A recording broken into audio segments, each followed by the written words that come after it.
সকলকে প্রায়শ্চিত্ত করতে বললেন শ্রী শ্রী আচার্যদেব। কিন্তু কেন? জানতে হলে ভিডিওটি দেখতে থাকুন। 344তম ঋত্বিক সম্মেলন। বললেন শ্রী শ্রী আচার্যদেব, কিছু কিছু ব্যাপারে আমার একটু বাতিক আছে।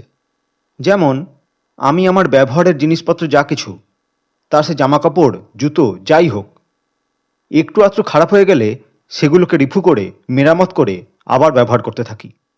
হয়তো এর জন্য আমার ঘরের মানুষদের মাঝে মধ্যে খানিক ব্যতিব্যস্তও করে তুলি, কিন্তু সহজে ওগুলোকে বাতিল করে দিতে পারি না। কেন বলছি এই কথা? কিছুদিন আগে আমার কাছে একটি ছেলে এলো। সে ঠাকুরের কোনো একটি মন্দিরের পুরোহিত। সে বলল, আমার খুব মানসিক চাপ চলছিল, তাই আমি একদিন মদ খেয়েছিলাম। তারপর ধরা পড়ে যেতে মন্দির থেকে আমাকে তাড়িয়ে দেওয়া হয়েছে। এখন আমি কি করব যাতে আবার ঠাকুর ভোগ দিতে পারি? আমি তাকে বললাম, সবার আগে তুই তোর এই মহান জ্ঞানখানি ওয়ার্ল্ড হেলথ অর্গানাইজেশনকে গিয়ে জানা যে মানসিক চাপের সময় একটু মদ খেলেই চাপমুক্ত হওয়া যায়। শুনে সে খুব লজ্জিত হয়ে অঙ্গীকার করল যে সে আর কখনো এরকম করবে না। আমি তাকে বললাম, যে মন্দিরে ঠাকুরের ভোগের দায়িত্ব নিয়ে এই কাণ্ড ঘটিয়েছিস সেখানেই ফিরে যা, সেখানেই প্রায়শ্চিত্ত কর। আর সেই মন্দিরের কর্মকর্তাদের বললাম, বাচ্চা যদি কাপড়ে পায়খানা করে ফেলে, মা কি তাকে আস্তা করেতে ফেলে দেয়? বরং তাকে আবার ধুয়ে ধায় সাফ করে কোলে তুলে নেয়। ওকেও তোমরা তাড়িয়ে দিও না, ও মন্দিরে প্রায়শ্চিত্ত করুক, তারপর না হয় ওকে অন্য কোনো মন্দিরে পাঠিয়ে দেওয়া যাবে। এই কথা শুনে সেই কর্মকর্তাদের চৈতন্য হলো। তখন তারা বলতে লাগলো, না না, ও এই মন্দিরেই থাকুক, এখানেই ঠাকুরের সেবা করুক।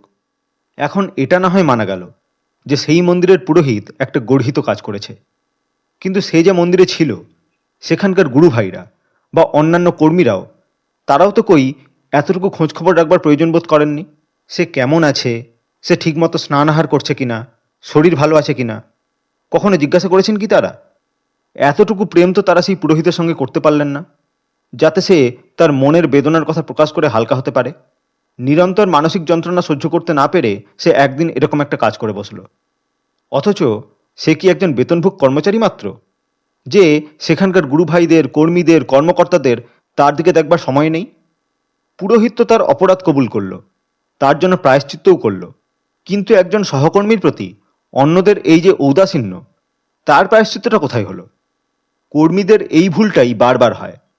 সবাই অন্যের অবস্থার দিকে আঙুল তোলেন, অথচ নিজের দিকে একবার তাকান না। আমি যদি এই মন্দিরের সাথে যুক্ত কর্মী হই, সে আমি সমিতির মধ্যে থাকি বা না থাকি, মন্দিরের সব কিছু দেখভাল করার দায়িত্ব তো আমারই। ঠাকুরের কর্মী যদি ছত্রছায়ার মতো সবাইকে রক্ষা করে প্রগতির পথে টেনে না নিয়ে চলেন, যদি অন্যের কর্মে সহযোগী না হলেন, তাহলে কি হলো? কোনো মানুষ কোনো কারণে বিপদগামী হয়ে পড়তেই পারে, কিন্তু প্রথমেই তাকে ত্যাগ করে দেবেন না, বরং কিভাবে তাকে সংশোধন করা যায় তার উপায় দেখুন। অন্তত একটা সুযোগ তো সকলেরই পাওয়া উচিত। আর সেই সঙ্গে এটাও লক্ষ্য রাখেন যে তার প্রতি যে প্রেম, সেটা থেকে আপনি তাকে আরেকবার সুযোগ দিলেন, তারপরেও সে সেই একই অপরাধ আবার করছে কিনা। যদি করে, অনুসন্ধান করে দেখুন তার ভিতরে কোথায় কি গলদ জমে আছে, যার জন্য সে ঠাকুরকে ফেলে বারবার ওই আবর্জনা দিকে ছুটে যাচ্ছে। এখানে অনেক মানুষ আসে যারা মাদকাসক্ত। আমি কর্মীদের বলি, এদের নেশা ছাড়াবার চেষ্টা করতে যেও না, তাতে লাভ হবে না, উল্টে তোমরাই ক্লান্ত হয়ে পড়বে। তার চেয়ে বরং তাকে অন্য আরেকটা নেশার সঙ্গে যুক্ত করে দাও।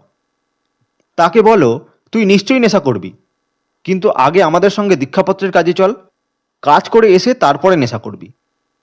তাকে দিয়ে এইভাবে ইষ্ট কাজ করাও, তার মুখ দিয়ে ঠাকুরের কথা বলাও, তাকে তার সামাজিক পরিচয়ে বাস্তবভাবে ঠাকুরের সঙ্গে সংযুক্ত করে তোলো। যত যত তার সেই পরিচয়ে ঠাকুরের ছাপ পড়তে থাকবে, সে ততই নিজেকে ঠাকুরের একজন প্রতিনিধি বলে অনুভব করতে থাকবে। আর ঠাকুরের মানুষ হয়ে আমি কি করে মদ খাবো, এই চিন্তাতেই সে নিজে নিজেই একদিন মদ ছেড়ে দিতে বাধ্য হবে। আমাদের কিছু করতে হবে না। আমি যদি সমর্থই হই, তবে আমি আর সকলকেও সমর্থ করে তুলব। ভগবান বুদ্ধ যখন আসবেন, তখন তাঁর সহগমনেই না একটা নালন্দা হবে, একটা তক্ষশিলা হবে, যেগুলি বিশ্ববিদ্যালয়ের মতো সমগ্র দেশের বৌদ্ধিক বিকাশকে একটা সুসংহত আকার প্রদান করবে। এককালে আমার পরমারাধ্য পিতৃদেবের ইচ্ছায় দেওঘর আশ্রমে খুব ধুমধাম করে দুর্গাপূজা হতো। তাঁর পরলোক গমনের পর সেই উৎসব বন্ধ হয়ে যায়। একদিন আশ্রমের মায়েরা আমার স্ত্রীর কাছে গিয়ে আর্জি জানালেন যে এবার পূজায় সব মায়েরা মিলে যদি কিছু একটা আনন্দ অনুষ্ঠান করা যায়। তাই হলো। আশ্রমের শত শত মা একজোট হয়ে কেউ গান, কেউ নাচ, কেউ আবৃত্তি, বক্তৃতা, অভিনয় সবেতে অংশগ্রহণ করলেন। সে এক অভিনব দৃশ্য। 150 মা একসাথে মঞ্চে উঠছেন কোরাস গাইতে।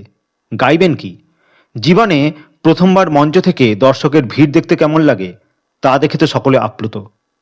সারা বছর সংসারের কাজে নিজের দিকে তাকাতে পারেন না যারা, একটা দিন নিজেদের জন্য পেয়ে সেজেগুজে মঞ্চে উঠে নাচ গান করে তাদের অন্তর আনন্দে পরিপূর্ণ। এভাবেই যারা পিছিয়ে পড়ে আছে তাদের শুধু একবার এইটা অনুভব করিয়ে দিন যে তোমাকে দিয়েই সম্ভব। এইটুকু আত্মবিশ্বাস যদি সবার জেগে ওঠে তাহলে বাকি পথটা আর কঠিন থাকবে না। প্রেম বা দয়া আমরা চোখে দেখতে পাই না, কিন্তু তার যদি একটা সুসংহত আকৃতি হয় তাহলে তা ঠাকুর। তোমার মধ্যে প্রেম নেই? একবার প্রেম করে দেখো, তুমিও প্রেমের সামর্থ্য অনুভব করবে। তোমার মধ্যে দয়া নেই? একবার দয়া করে দেখো, দেখবে তোমার দ্বারাও দয়া সম্ভব। এভাবেই সেই পরম প্রেমময়ের স্বরূপ তোমার মধ্যেও ঝলক দিয়ে উঠবে। এইটাই তো উপায়, এইটাই সাধনা।